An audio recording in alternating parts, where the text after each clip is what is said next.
want to welcome everyone to the final USC Master of Professional Writing Student Faculty Reading event of the 2012-2013 school year. This is it, folks, for this year. Everybody, did you go to the festival today? Did you enjoy it? Yes. Yay, good. My name is Caron Tate. I am the coordinator of the reading series. I'm in my second year in the program, and I will be your host for the evening.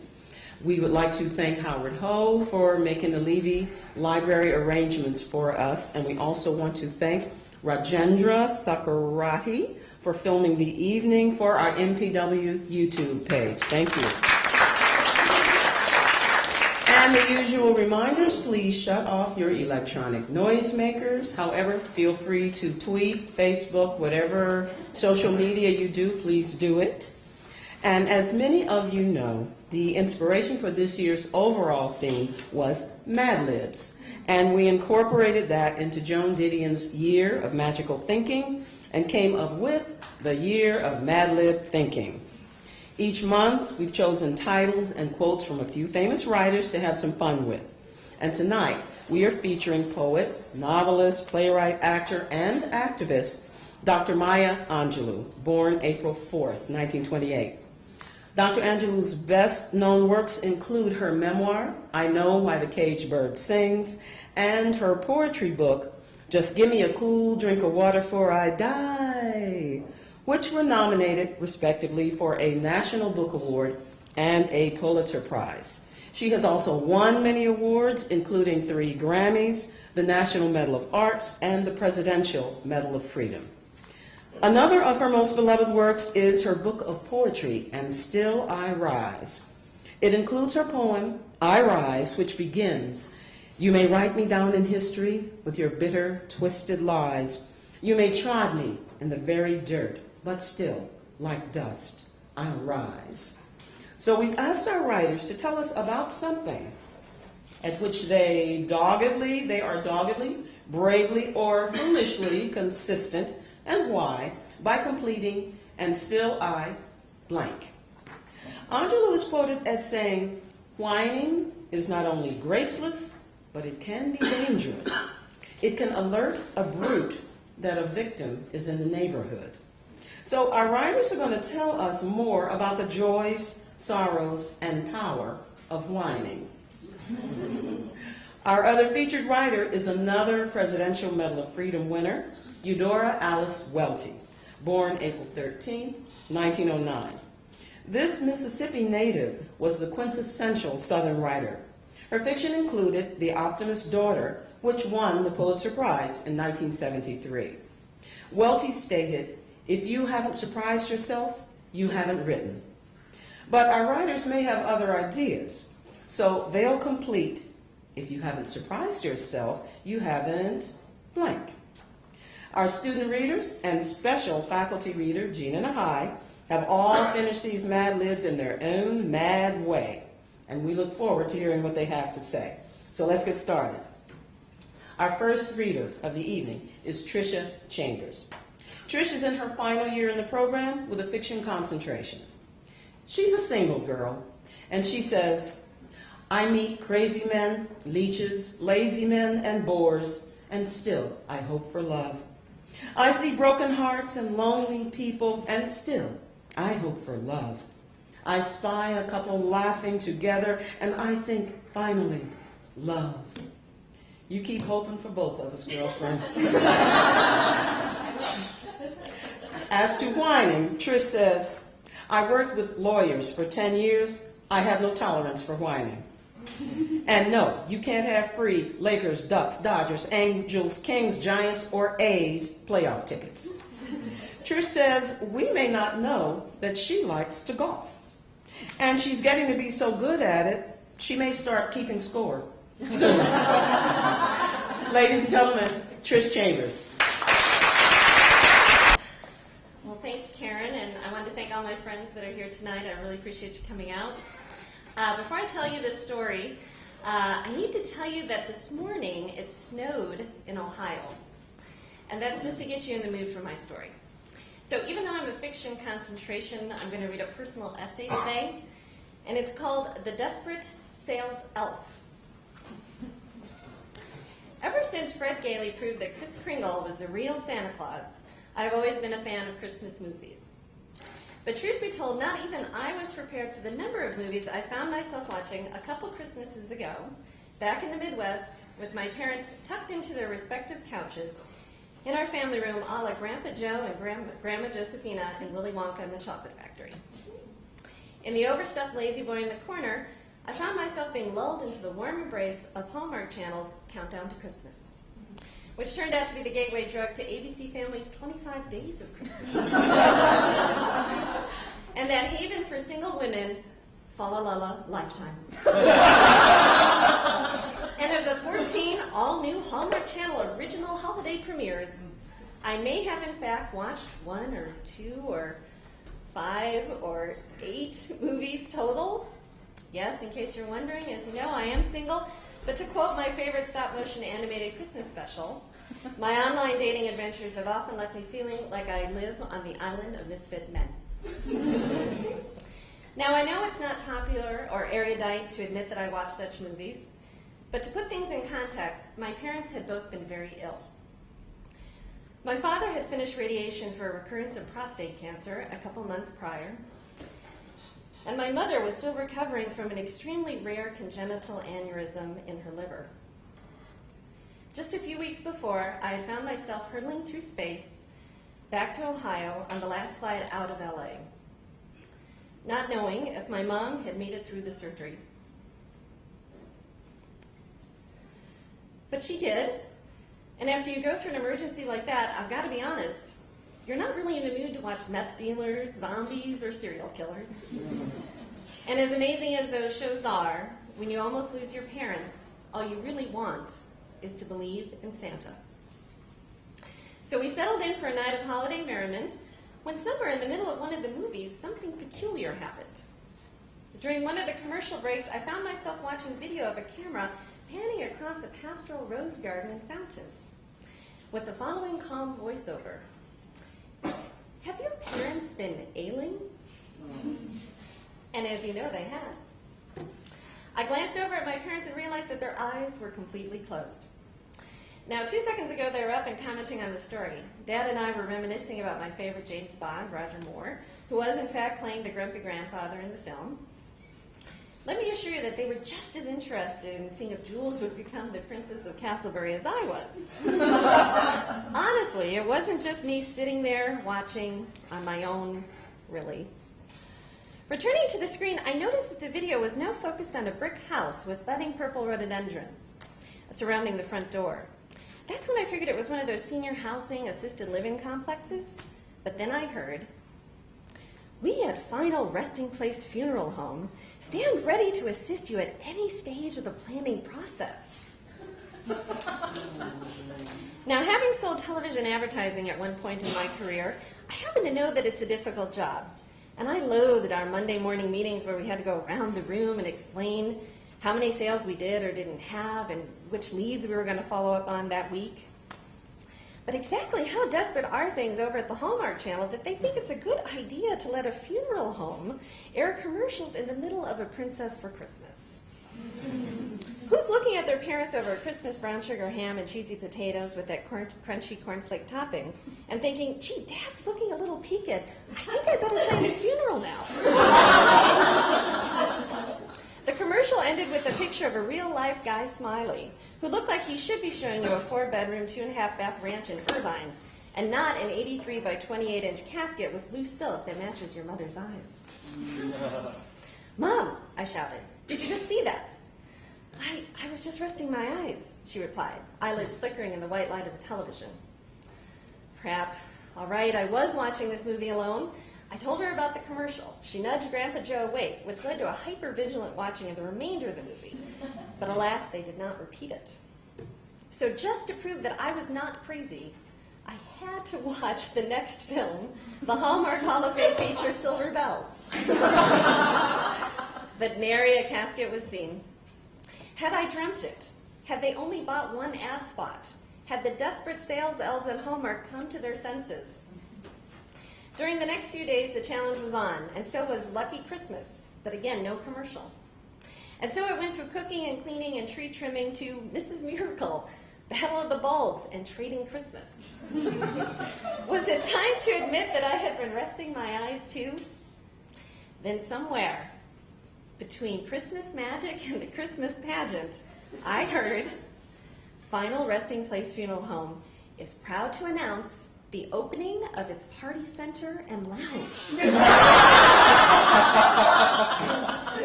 And sure enough, the accompanying video showed people milling about, being served drinks at the bar, and eating coconut trip and chicken fingers as if they were at the annual plumbers convention and not Grandma Ethel's funeral.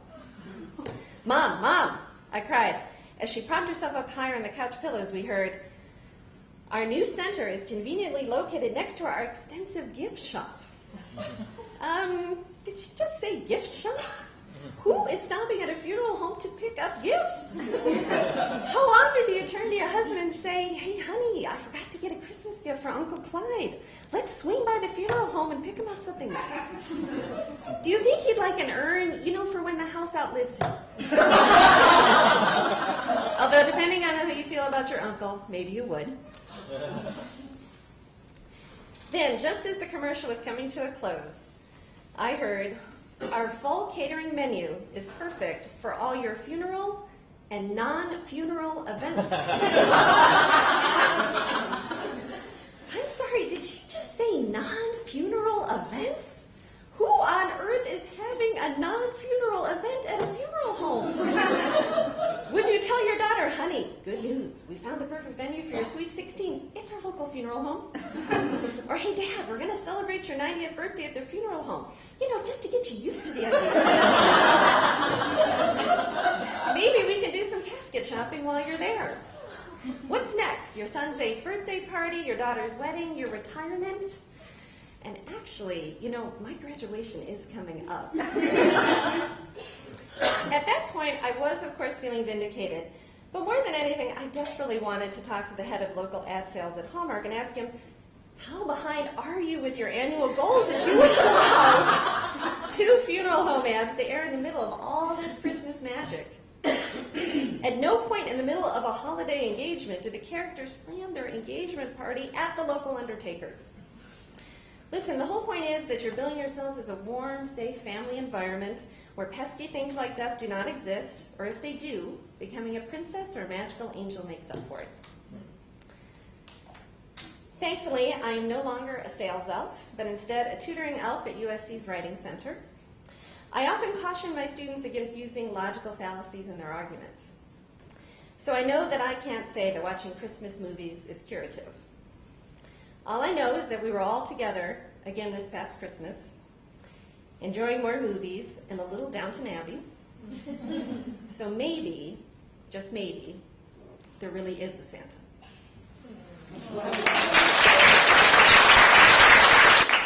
Oh, thank you, Trish. Merry Christmas. Our next reader is Nathan Kianna, who's in his 2nd year with a fiction concentration. Nathan, who teaches students how to ace their SATs and GREs, says that they often whine about how hard the test is and their busy schedules prevent them from studying. So he tells them, well, you better get used to the idea of getting rejection from schools. He says that still he lies in bed late at night, struggling with immense concentration, with anticipation, with hope to get 500,000 points on Bejeweled. Nathan says, we may not know that he has crooked pinkies. One of them looks like a boomerang. So, come on up here, Nathan. Nathan Kianna. Good evening, everybody. How are you guys doing? Good. These are my pinkies, by the way. And sometimes when I say I'm not looking, I do this, and I can actually see everything.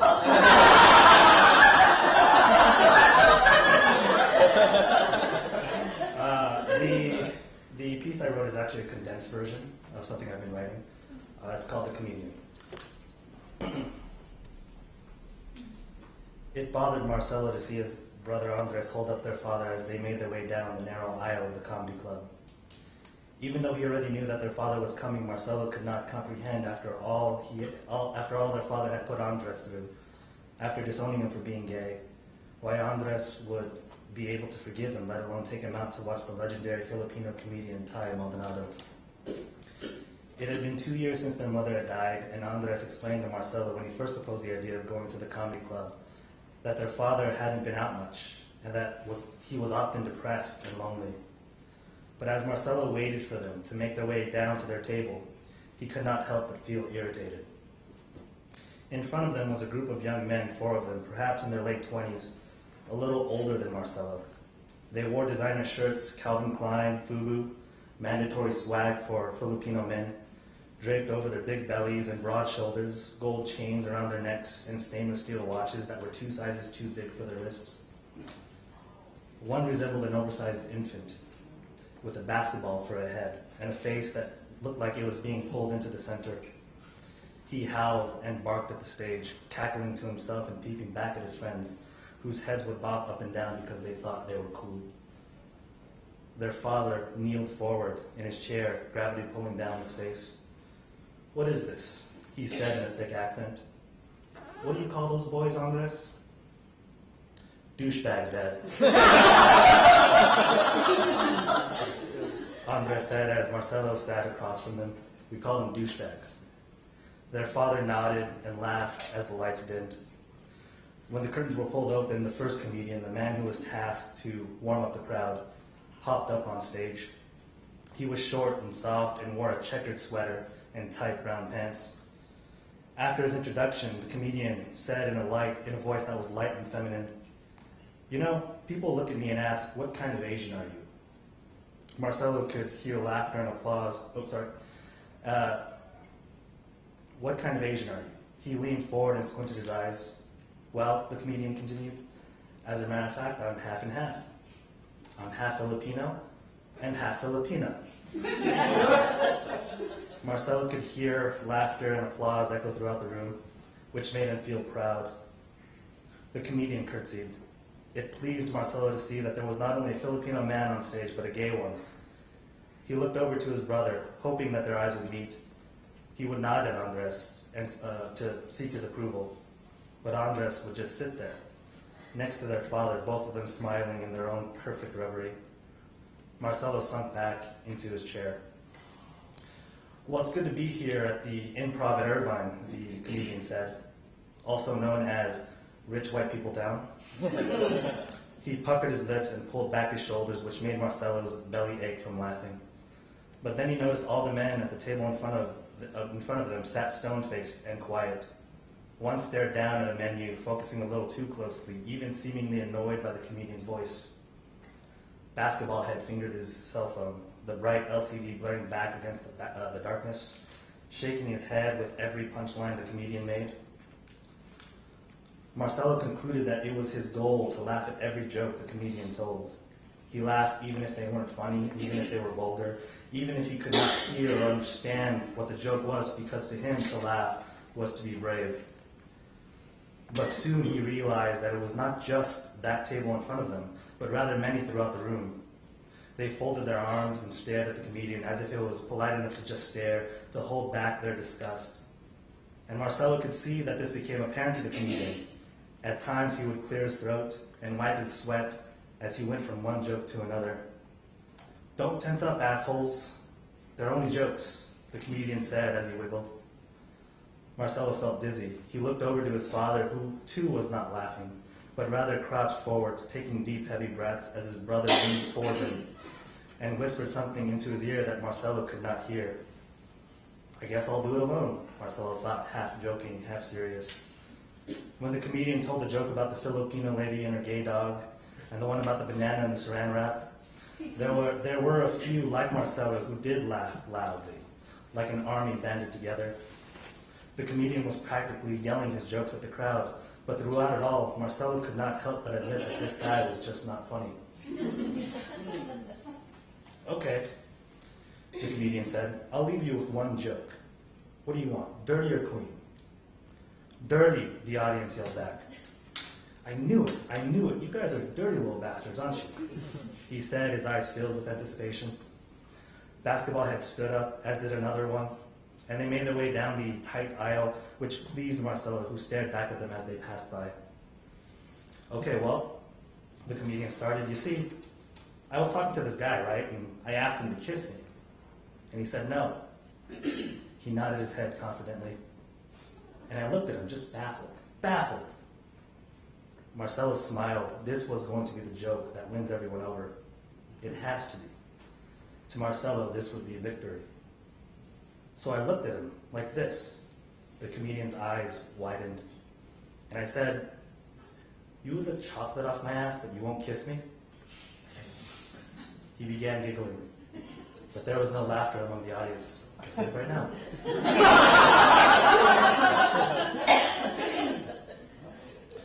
But instead, groans and hisses. "Don't tense up, assholes," the comedian reminded the audience. The joke was just not funny. And Marcella wanted to believe that as the comedian bowed and walked off stage to a dark place in the room, that the comedian did something actually noble by telling that joke. That it wasn't meant to be funny, that it was about being brave. But as he looked at his brother, who smiled and put his arm around their father, and basketball head and his friends came back to their table with drinks in their hands, Marcella was haunted by the idea that possibly all of this was his own doing, that he had made something out of nothing, and no matter how hard he tried, Marcella could not feel brave. After the night was over and Ty Maldonado came on stage and told his jokes, Marcelo drove his brother and father back to their house. He was so stuck imagining himself back at that club, being courageous, beating the living crap out of those men as a means to fight off his own self-loathing, that he had not noticed the fireworks lighting up the sky above Disneyland as they made their way up the 5 freeway.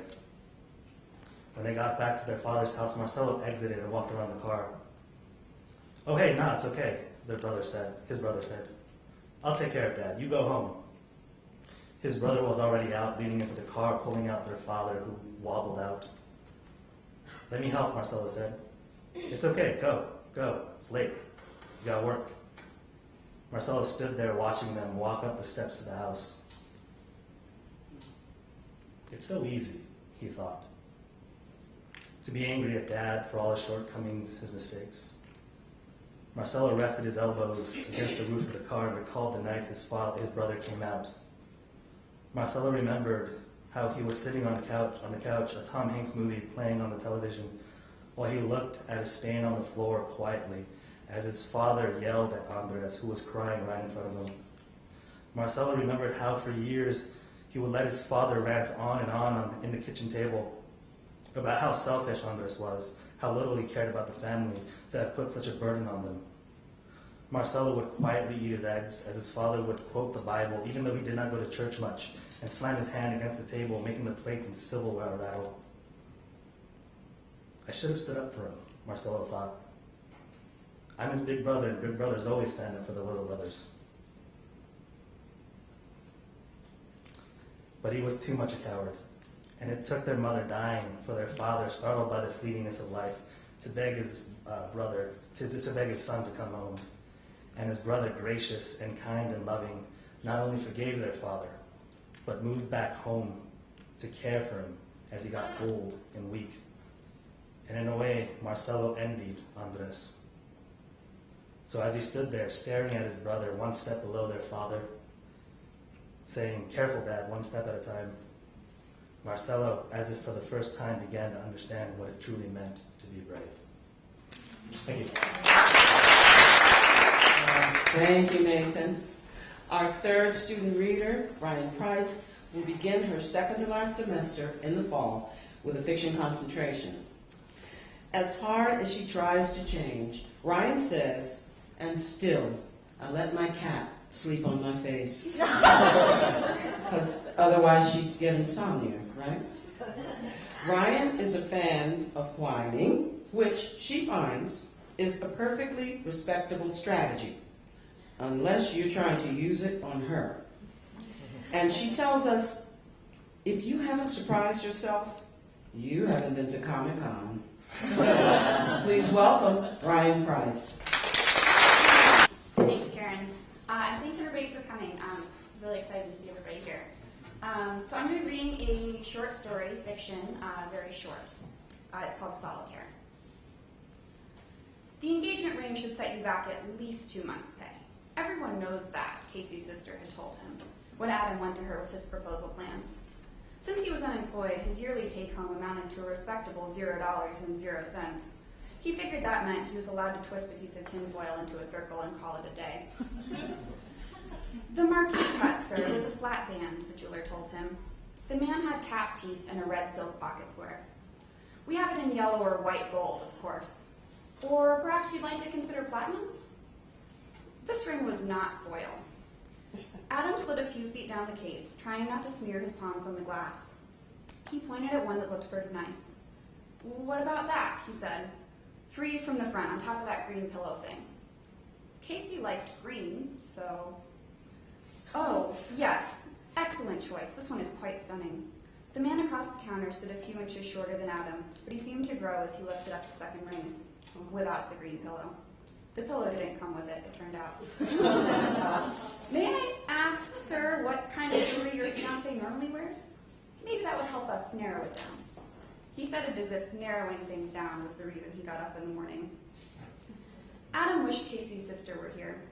Lena was different from Casey and their brothers. The family debated at least once per dinner whether this difference was because she was adopted from China, because she had lived so long in an orphanage, or because she was prettier than the rest of them. Adam thought it was the latter. Lena knew all about everything, including jewelry. Casey has a silver and blue necklace from her mom, Adam said. I think it's turquoise, or sapphire or something, the light blue one. The jeweler looked perturbed, but it was hard for Adam to tell whether his eyebrows rumpled from Casey's taste in gems or his own inability to identify them. He had never been good with girl stuff. When he was small, he used to sit on his mother's veneer vanity while she put her hair up. The heaps of bracelets and earrings in front of the mirror had been almost as high as his little meaty hands, and he'd enjoyed knocking each of them to the floor. That was why he'd gone to Lena, to get her opinion. Since she wears silver, let's try the white gold. The jeweler had recovered his serene smile. This one has an emerald cut with a halo and another 8 diamonds laid into the band. He presented the ring with a flourish fit for the stage. Well, that one's okay, I guess. Adam glanced around. He rubbed his chin where his beard used to be. It was only stubble now. But maybe something with, less diamonds. Casey hated diamonds anyway, really. She and Lena had seen Blood Diamond when it came out in theaters. When she got home, she said it was the only time she cried over Leo, apart from that other movie she watched on Sundays, the one with the steamed-up car. Adam tried not to be home most Sundays. His escort returned the extra diamonds to the case and waved Adam further into the shop. He felt more aware of his body than usual. While the jeweler's narrow torso seemed to float along behind the counter, each of Adam's steps felt like pulling a child's hand out of wet clay. He nixed 3 more rings. Too much metal, too many stones, too thick of a band, before he glimpsed one of the hidden price tags. A tiny square of paper with rounded edges peeked out from underneath a red bracelet, and Adam saw it before the other man could tuck it away. $540, it said. $540 for a bracelet. It occurred to Adam for the first time that perhaps his mother's treasures had in fact been glass. Would you like to see this one, sir? Only after the jeweler coughed did Adam realize he was slouching against the counter, exhausted. His eyes were fixed on a ring toward the back, but he wasn't really seeing it. Oh, sure, yeah. It did look pretty nice, and there were no extra diamonds. This is a princess solitaire, the jeweler said, and Adam found himself nodding at the ring in greeting, as if the polished metal were a she instead of an it. With a half-round band, this is one of the most traditional rings we sell. Adam held the ring in his hand. It was too small to push onto any of his fingers, but he could picture how it would look on Casey, sparkling as she threw back her hair and laughed, though he had never seen her do that. This was the one. He fumbled to pull his wallet from his coat pocket. How much? The jeweler eyed him for a moment longer than he'd call comfortable. He disappeared through a low doorway behind the counter, and Adam wondered what he had done. He felt hot beneath his collar, like he had that time in college when he turned in his art history paper late, and the professor had just stared at him and then swiveled around in her chair. He left it on her desk and skulked away. But in the end, he got a C+. Not bad. The jeweler emerged from the tiny door with a black box. He flipped it open in front of Adam. Look at this. It's the same ring, only the clarity grade is lower than we normally sell. He sounded excited. I was going to send it back to the wholesaler tomorrow. See, you can see an inclusion here and here. Adam wasn't sure what he saw, but he nodded anyway. That means it'll be more affordable, the jeweler said under his breath. A lot cheaper. Adam got the pleasant but unsettling impression that he was learning state secrets. He leaned in to listen. This one will only set you back $900 if you want it. He took the box and stared at the princess. It wasn't quite right, but he liked it. Adam slipped his credit card from behind the folded 10 in his wallet. He held his breath during the endless, dreadful second when the jeweler ran the card in the machine and nothing happened. But then the register groaned out a curl of paper and Adam put his signature to it with a mostly steady hand. The jeweler took the ring from Adam, snapped the box shut, and crouched down behind the glass. By the time he stood back up, holding a velvet pouch with silver strings, the placid look on his face told Adam he would hear no more secrets. He dropped the box into the pouch and pressed the whole thing into Adam's hand. Good luck, sir, he said. As Adam left the shop, he tipped a hat he wasn't wearing. He would take the luck. In his pocket, his hand stayed clenched around the ring. He worried that what he was giving Casey wasn't perfect, but only a little bit. He didn't think she would notice. Our next reader, Marie Hourigan, is in her second year in the program with a concentration in nonfiction. She completes the Mad Lib in a rather mysterious way with "and still I drive," which she says will make more sense after her reading. Anybody else scared? For Marie, whining is a forbidden, forgotten pleasure from childhood. And in a few months, there'll be another little Hourigan in the picture to introduce her to the dark side of whining. We may not know that Marie is a former political reporter who once made Senator Al Franken cry. Wonder if it has something to do with her driving. Ladies and gentlemen, Marie Hourigan. Thank you, Karen. I'm going to be reading a fiction piece. It's not exactly ripped from the headlines, but my driving background is checkered at best. This is called The Drive. It promised to be a damn long weekend no matter what, but the car accident didn't help. My in-laws were in town, Ruth's folks. They were visiting from the desert, where they sit next to their busted Airstream and woven plastic chairs like wizened upright reptiles. The whole setup is in a park about 45 minutes from Palm Springs and about 15 minutes from where they raised Ruth. My wife was an only child and always has been close to her parents, for better or worse. Don't get me wrong, I like my in-laws fine. They're upstanding folks, did the best they could with what little they had. Ruthie put herself through nursing school, which is how I met her. As a patient, I mean.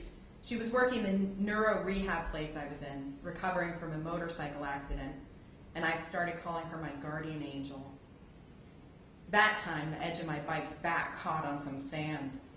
I skidded out. I went through the post of a stop sign, then stopped when I wrapped around a tree. But that was before, when I was young and foolish. I recovered fine, you know. Married her, had a kid. What I wanted to tell you was about the accident that happened the weekend her parents were in town. So we were all in my sedan, driving.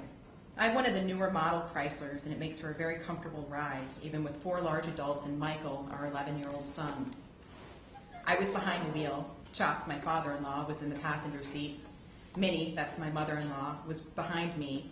Ruthie was behind Chuck, and Michael was wedged in the middle. So I was driving along, and we were making small talk. Chuck was talking about business. I've made good money in recycling contracts, which is pretty popular in the greater Los Angeles area. Chuck tends to look down his nose at it. He calls it paper money, because I don't really use my hands the way he did, I guess. I used to fight him about it. I used to point out how that paper money has his grandson in a fine private school, would let his daughter stop working if she just agreed to it, and how it keeps us all in a nice 4-bedroom home with a pool. But this time there was no fighting. I talked about a contract dispute with one of the unincorporated areas. Meanwhile, in the back seat, I hear Ruthie and Minnie talking about Minnie's plants. She's a collection of cacti she keeps messing around with out in the desert. There was a lull in Chuck and my conversation, and I checked the rearview mirror. I see that while his mother and grandmother talk, Michael's just nodding his head, almost rhythmically, as if he's keeping beat to a very slow song. For some reason, I keep my eye on Michael. He doesn't look sad or anything, but he's got that 1,000-mile stare. He's an odd kid. Love him, he's my flesh and blood, but he's a bit odd. He's never been rough and tumble. Minnie says he has a sensory processing disorder. I've read the book she's given me. I've done what she's asked. Hell, he goes to a therapist once a week, has since he was a little guy. I take him when I get out of the office early. And while he's bouncing his head, I see he's also rubbing the velour seat ever so softly. And I want to know, what's he thinking? What's going on in that mind of his? Then I notice Michael doesn't have his seatbelt on. Well, that's an absolute no in my car. He knows I won't drive if he doesn't wear his seatbelt. It's been a battle we've been fighting since he's been out of the car seat and able to unlatch the seatbelt himself. He says he hates the feel of it against his chest. He says it feels tight. I tell him I don't care. No seatbelt, no go. I guess I had thought Ruth would make sure he put it on, and I guess we all got caught up in talking to our parents and the excitement of it all, the change in routine. Chuck and Minnie don't visit very often, even though they live pretty close by. They're not real close to Michael, which I know hurts Ruth to no end. But I'm just about to start shouting, and I don't shout often, only over safety issues. I'm just about to start shouting, Michael Rayburn, put your GD seatbelt. And I get as far as the Michael Ray, and then I hear Ruth shriek. She shrieks so loud it's like a whip to my head. Next to me, Chuck whistles out a faint shit. My eyes snap back to the road, and I see we're going to rear-end a station wagon that's materialized right in front of us. I don't know where it came from, but now all of a sudden I can see the 3 little kids bouncing in the back of that station wagon, enjoying a chance to ride so far away from their parents, no doubt. Their hands are pressed up to the glass, and the one in the middle, the littlest one, is making those faces you make by puffing out your cheeks with your mouth on the glass. And I'm about to smash those little hands. I'm about to crush those little baby teeth into the shards of glass. So I slam on the brakes as fast as I can. We skid, and I smell our tires laying out on the pavement, and I feel Michael's bony little shoulder smash into the side of my seat. I can practically hear his head boinging around on the end of his skinny little neck like the coyote in the Looney Tunes. In that split second, and this may not seem possible, but it's true, I am praying to God that Michael doesn't go flying through our windshield. I have this awful image in that instant that he launches straight through our windshield and into those 3 little kids, lined up like bottles in an arcade game. The car in front of us must have noticed what was happening, because all of a sudden it accelerates. We don't make contact. And I'm just about to let a huge, shaky sigh of relief when we get hit from behind. Some stupid jag wasn't paying attention and straight up rear-ended us. Michael went off like a siren. Poor kid was traumatized. He cried for 4 hours straight. Ruth told me he cried all through getting checked out at the local ER and all the way back home. Ruthie took him alone to do that while I took her parents home. I was worried about them giving me a breathalyzer test because, honestly, at this point I could lose my license. The cop on the scene was so unnerved by Michael's bawling that he took down our info and sent us on our way without ever giving me a field sobriety test. In the end, it all turned out okay. Michael was fine. The doctors gave him good talking to about the seatbelt thing. Hopefully they scared the Jesus out of him. He had a pretty nasty bruise on his shoulder, but no whiplash or anything. No one got hurt. The weekend with Chuck and Minnie finally ended, but I've never learned what goes on in Michael's head, and I may never get that image of my son flying past me out of my mind. Our final student reader of the evening is Sharif Chakshir. He's in his first year, and he says he and fiction have a polyamorous understanding. I'm just reading what the man said. I couldn't make that up. No matter what Sharif says, and still he follows his cartoon heroes. Because every grad student is Wile E. Coyote. Because we've all had Donald Duck days. Because secretly, we all want to go sledding with Calvin and Hobbes. I know I do. He believes if you haven't surprised yourself, you haven't tried parkour. You'd be surprised what obstacles a pudgy person can overcome with the right technique. Yeah, tell that to Wile E. Coyote. Sharif says we may not know that he will only wear neckties with My Little Ponies on them because he can't imagine a death noose with Twilight Sparkle on it. Let's welcome Sharif Changers.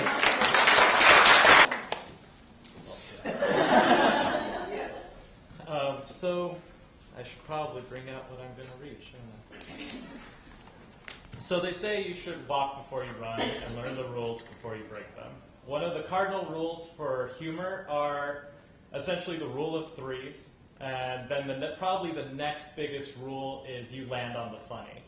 I'm breaking the second one.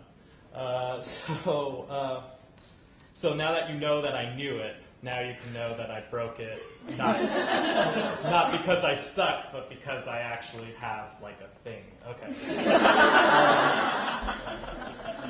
All right. This is a humor list. Uncovering a unicorn mare's nightmare. Signs your son is only attracted to the opposite sex. 1. He is difficult to wean. 2. His favorite color is white instead of rainbow. His favorite toy is My Little Pony instead of super horny, spandex-wearing unicorn action figure with the six-pack of justice. He develops an irrational fear of being gored.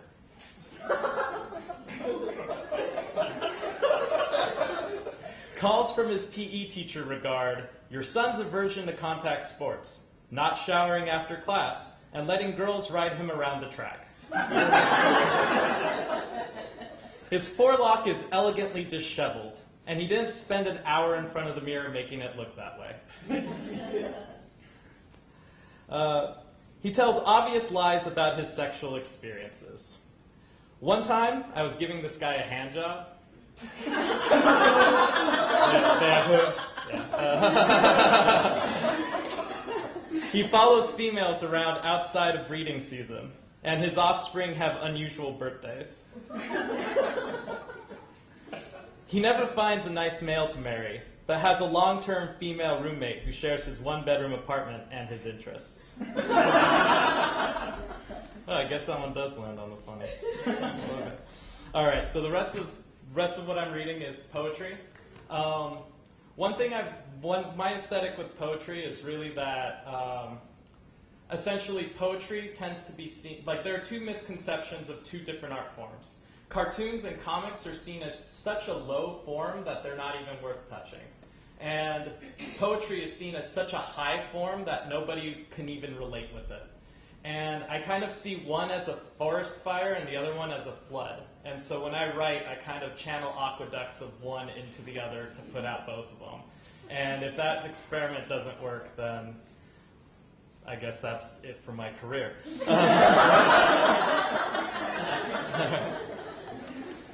This one's called The Art of Being Expendable, an instruction guide. First, you need to be seen as less than human. For some of us, this comes naturally. If you have money, it would help if you had less of it. Next, surround yourself with selfish people who are willing to make compromises. View them as comrades. Trust them. Let them run their fingers through your hair. Be the best that they can do without. Finally, step into a large silver ball. Mine has the name Sputnik 2. There will be loud noises and weight pressing down on your limbs, torso, and head. When even gravity lets you go, look out the window and see the entire world continue without you. This next one's for Tracy. This one's called Crow Parenting. I think it's a little angsty, but I like angsty. So, don't look at birds in cages. They are adored because they are colorful. They are kept because they are adored. You are free because you are black, filthy, and despised. You are old enough to accept that everything you are is vile. But know that all adorable things die, and we will eat them, or the worms and maggots who eat them. They become us. The end of each thing is dirty and sad. This one's from Mike. He was here when I came up with the initial joke about this, because I moved into an apartment with an obscenely dirty floor when we first moved in. The Roomba suicide. Twisting gently on its little braided Roomba noose, suspended over a chair it had knocked over with its little Roomba wheels, we came home to it. There wasn't a note to explain.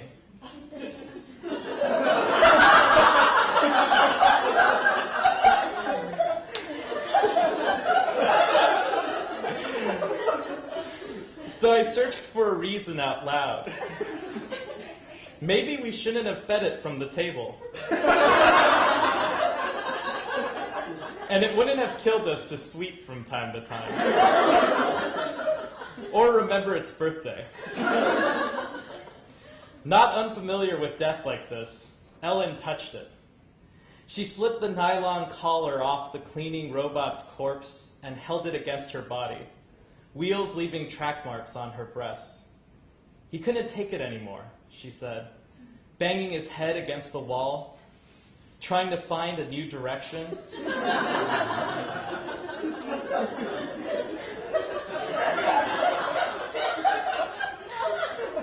But he could never go far enough until there was another.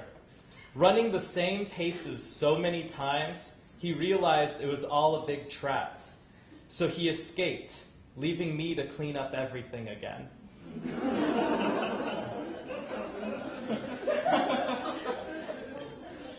All right, this one's for any fans of My Little Pony who All right, I know at least two in here.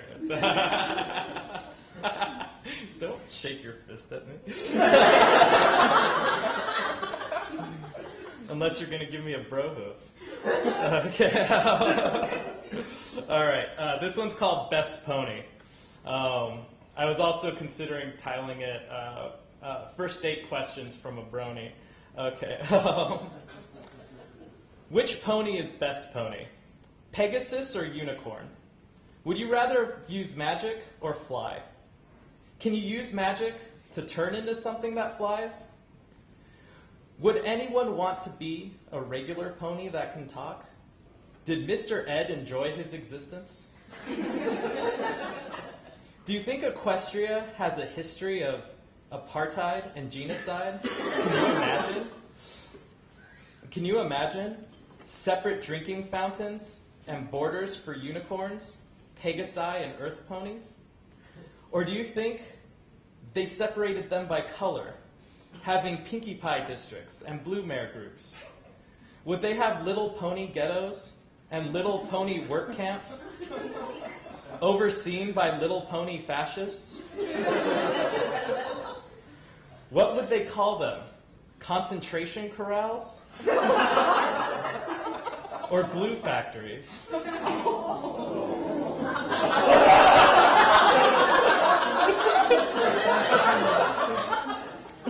You might not like the next part. Palestine or Israel? Are you hopeful about the Arab Spring? What cartoons do you watch in order to escape the news? Wile E. Coyote or Roadrunner? Do you sympathize with Pepe Le Pew or Penelope Pussycat? When you fight with loved ones, are you Bugs or Daffy? Do their words send your beak in orbit around your head? Does this mean war? Do you cry out for help or pull signs from behind your back? How far can you walk off a cliff without looking down? Climb out of Hades without looking back? If I were to draw a tunnel on a boulder, would you be able to follow me through? Do you think the scope of My Little Pony is a post-apocalyptic future after the nuclear holocaust where ponies mutate and evolve wings and magic? Do you believe in evolution? Do you believe in God? Do you believe in love? Do you believe in God's love? Do you believe God is love? Do you believe Jesus is Lord, Son of God, 1/3 of God? Do you believe that there is one God? Do you question whether Muhammad is his messenger? Do you believe in the elements of harmony? Is the world doomed? Can the world be saved? Will you help? What do you think Twilight Sparkle will do when she graduates? Do you think she will work a retail or an office job? Do you think she worries about student debts? Does Princess Celestia subsidize the loans of her students? What are you going to do when you graduate? What do you want to be? Accepted? Or where do you want to be? Accepted? Who are your wonderbolts? What is your fashion? What would discord have to tell you to turn you against all of your friends? Do you hate your friends? Do you freak out if they don't come to your party? If they don't come to your pet's party? If they don't come to your pet's party's after party? As an artist, do you empathize with Princess Luna's crafted nights being ignored? How does it weigh on your mind? Does it give you insomnia? As an artist, do you work until exhaustion like Applejack? As an artist, do you beg for criticism like Rarity? Does everything have to be just right? As an artist, do you mock the fourth wall like Pinkie Pie? As an artist, do you dash to the spotlight or shy away? If you were Twilight Sparkle as an artist, would you study your craft or your market more? When saving the world with your friends, what could Nightmare Moon turn into that would send you the other way? What are you afraid of? What ghosts can't you giggle away? Do you have dreams where they circle you? Do you imagine someone saving you? What do they look like? Would you be disappointed if they looked something like me?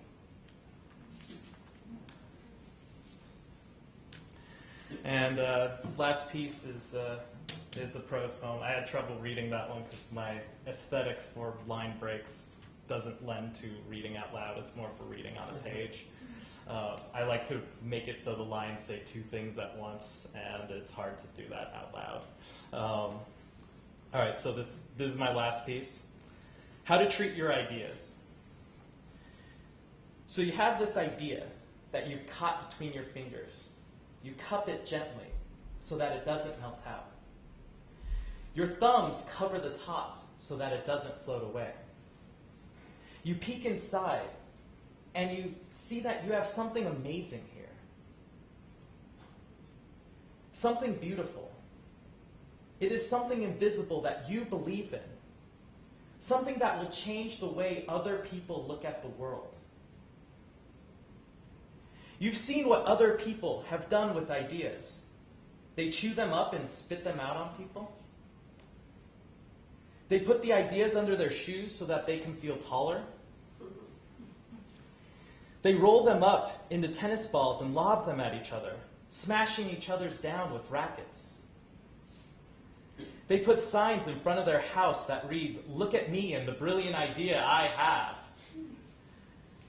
They use them to power shrink rays and belittle others. You don't want to do these things.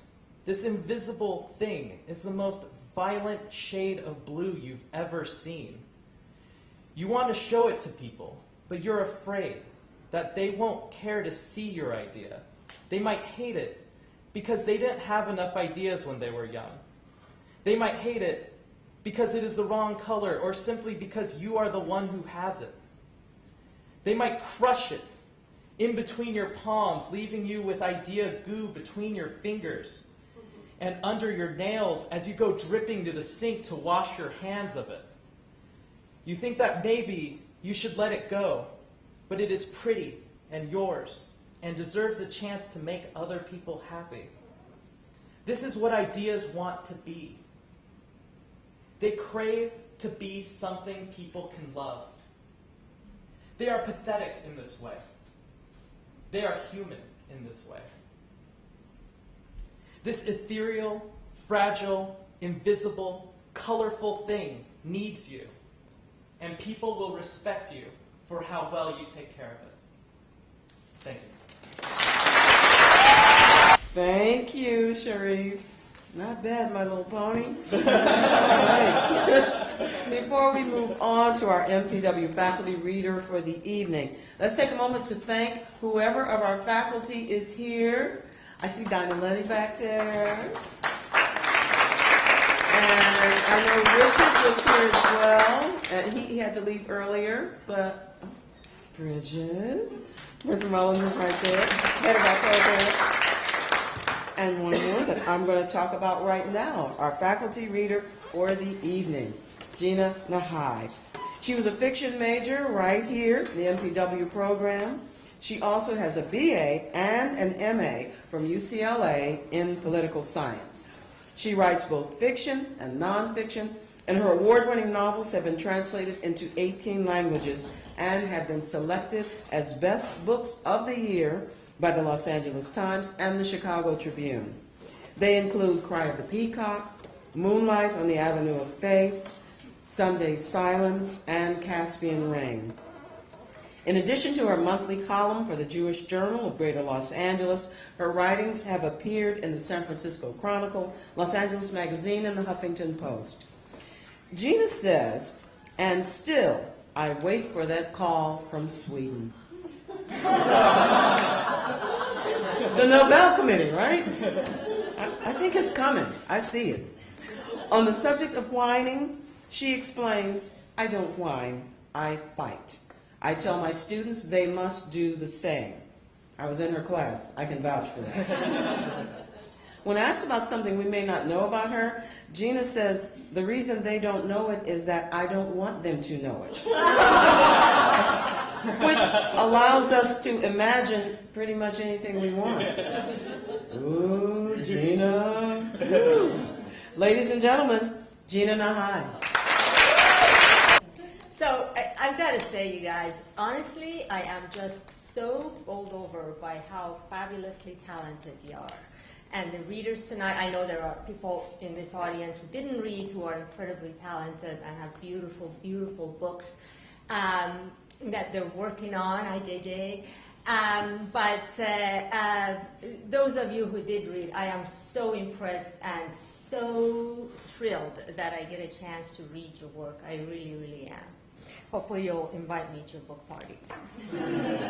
So this thing I'm going to read, this is an anthology that just came out a couple of weeks ago. Very unfortunate cover, but it's the stories in it are really unfortunate cover, very unfortunate title. And if these people had taken my Writer's Marketplace class, I would have flunked them for their book promotion efforts. But at least one of these pieces is very good in here. Anyway, honestly, they're good. So this piece is from my novel that I just finished. I'm glad to say, after 700 years of thinking I'm about to finish it. The novel is called The Pearl Canon, and if you read the book, you'll know why, but you're not going to read the book. So, because it doesn't have pictures. What happens right before this piece is that this character is called Raphael's son. His wife has reported him murdered. Except that when the police arrive and paramedics arrive, there's absolutely no body anywhere to be found and no evidence that he would have been killed. So there's a lot of speculation whether he actually is dead or whether he has escaped with his wife's help. The Shiva was held at Raphael's son's house, 1.6 acres on Mapleton Avenue in Holmby Hills, just across Sunset Boulevard from the Playboy Mansion, with its peacocks and swans and naked twins running loose. A stone's throw from Aaron and Candy Spelling's 56,000 square foot, $80 million pad with the leaky roof. Down the street from the 45,000 square foot, $125 million Little Versailles of that nice Jewish couple who spent 5 years building the house and divorced the minute it was completed.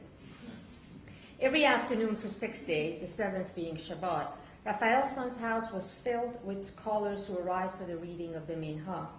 They stayed anywhere from 5 minutes to 5 hours, drank hot tea brewed with cardamom, and ate dates and peeled cucumbers, served to them by harried, grumpy Armenian women who had been somebody back in Iran, but who were now reduced to waiting tables because they didn't speak English and didn't have papers. In the evening, a lavish dinner was served courtesy of Roberto, a Seventh-day Adventist young man from Guatemala who used to work at the Russian kosher butcher shop on Doheny and Peacock, and who managed to parlay that job into a full-service Iranian kosher catering business. Some of the callers, like Rob Moussa, one of the many Iranian rabbis who competed with each other for the mantle of leadership in the community, made a point of coming by every night. Others, like Shazda Khanum, a lifelong friend of the family of the Shah, came only once, for less than an hour. Financially ruined but still imperious, she marched ahead of her two useless sons, one an opium addict and the other a charlatan, who followed her everywhere like a pair of Pekingese, ignored Rana, acknowledged Elizabeth the Great with barely a nod, and took her seat at the very top of the room. She waved away an offer of tea and a plate of dates, lit a cigarette that she smoked on an enamel holder, and in what could only be interpreted as an earnest opinion about the passing of Raphael's son, exclaimed loudly enough for everyone in the room to hear, "Good riddance to bad rubbish." In between impassioned whispers, and just because I know you won't repeat this to anyone, recountings of the latest rumors, the callers at the Shiva found ample time to marvel at the continued opulence of the deceased lifestyle. He had ruined entire families, driven grown men to suicide and old women to living in their cars, been found by court-appointed attorneys to have diverted a total of $1 billion of other people's money into his own and his daughter's bank accounts, and avoided paying taxes on large overseas holdings. And yet he had not only escaped criminal prosecution and jail, he continued to serve on the boards of trustees of synagogues and cultural centers and Israel-oriented organizations. The rationale being that he hadn't taken institutional monies, had even given a great deal to those outfits in the past, and was still rich enough, his victims be damned, to be able to give more. Encouraged people to keep investing with him, and had recently moved into a brand new $30 million house. 6 bedrooms, a separate guest house, a baseball court, outdoor tennis and volleyball courts, and the obligatory basketball or volleyball courts.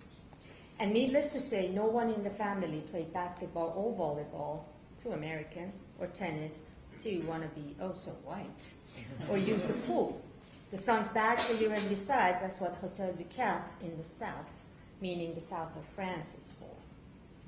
Impressive as that may be elsewhere in the world, however, in Los Angeles, Raphael's son's house was by no means jaw-dropping. What with Little Versailles boasting a 3.5-mile jogging track, the Spelling House having a stable of thoroughbred horses and a real bowling alley, never mind the owners were too old and frail to ride or to pick up a bowling ball, and Hugh Hefner swearing on every Bible that he could still sleep with 5 young women at once.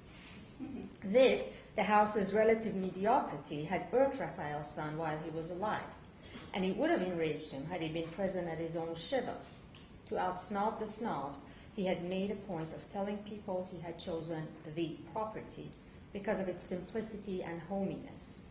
He had repeated this to the Aramaic brothers the day before he died, when he went to pick up his Rolex, and they asked him if he enjoyed living in Holmby Hills. The area's fine, he had said. It's the residence I can't abide. He had lived on Mapleton for less than a year, and already he had 2 lawsuits going against his neighbors. The old woman next door, heir to some cigarette fortune, had a real lake in the middle of the lawn. and she insisted on filling it right up to its sandy banks. Never mind the rest of the city was facing a water shortage. The people at the Playboy Mansion threw parties 7 nights a week.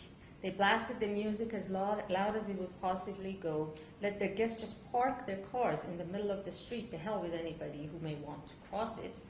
Didn't bother to answer the phone or open the door whenever Raphael's son went over to complain.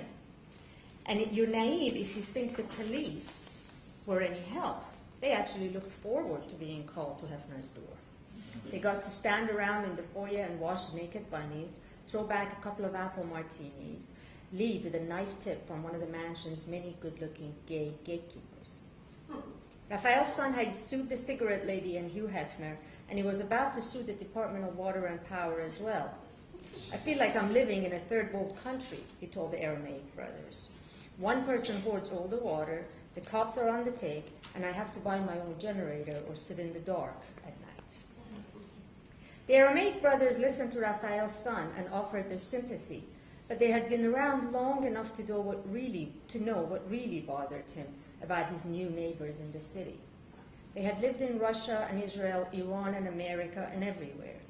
They had observed one universal truth about rich people.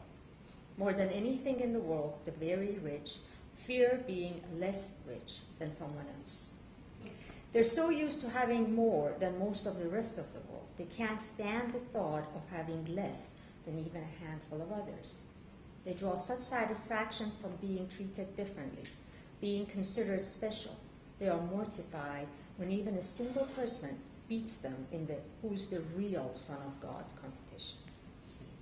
What really bothered Raphael's son, the Aramaic brothers knew, was that he was never allowed by his new neighbors to feel he had arrived. He had spent $30 million on a house and was looked down upon as new money by neighbors who seriously believed there should be a law against letting just anyone buy on their street. The old lady with the lake may be sitting on a fortune made by killing innocent people, but she still pretended she hasn't seen Raphael's son or his family every time she drove past them in her Jaguar. The owners of Little Versailles drove around in separate Bentleys, as if absolutely no other person existed on the planet, and the rest of the neighbors thought they were very clever in their subtlety when at homeowners association meetings they voiced concerns that Holmby Hills might become another Beverly Hills.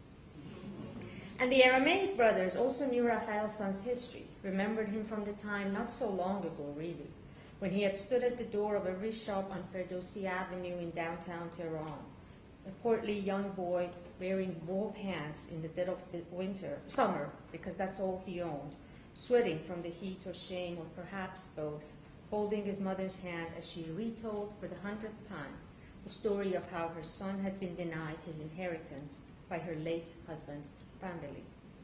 The mother was old and withered and shrill. She's told an unlikely story about her son being the true owner of one of the most famous houses in the city, the true heir to the Suleiman fortune, denied his rights by evil uncles and their avaricious children who refused to acknowledge his ancestry. She talked like a lunatic and cursed like a whore, embarrassing even her son. When they saw her coming down the street, shop owners closed their doors and turned their backs, pretending they hadn't seen her, that they couldn't hear her bang on the glass with her fists. It would have taken an act of God back then to convince Raphael's wife to give up her claim, however questionable, to the Suleiman estate. And it might have taken a second act of God for Raphael's son to find his way out of the Ferdowsi Avenue and the dusty twilight of old Tehran into the company of the Aaron Spellings and Hugh Hefners of the world. But that is exactly what happened to him and to so many other Iranians in America. One minute, they were working for the next meal. The next, they had become financial tycoons. Only Raphael's son had never really left the cramped bazaar galleries and narrow alleys where his mother took him begging, never forgotten the dirty servants' yards and drafty alcoves where they were sent to eat rich people's leftovers, never stopped bleeding from the sharp edges of the neighbor's dismissal. Thank you so much. Thank you so much, Gina, and let's thank all our readers again.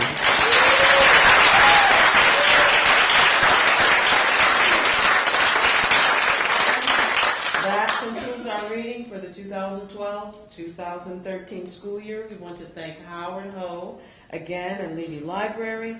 We also want to thank Rajendra Thakurani, who's doing our camera for us. And we encourage everyone to go on YouTube, USC MPW Readings, and be sure to like USC MPW on Facebook. Please share with your friends. Thank you all for coming out this evening, and please go back and eat snacks.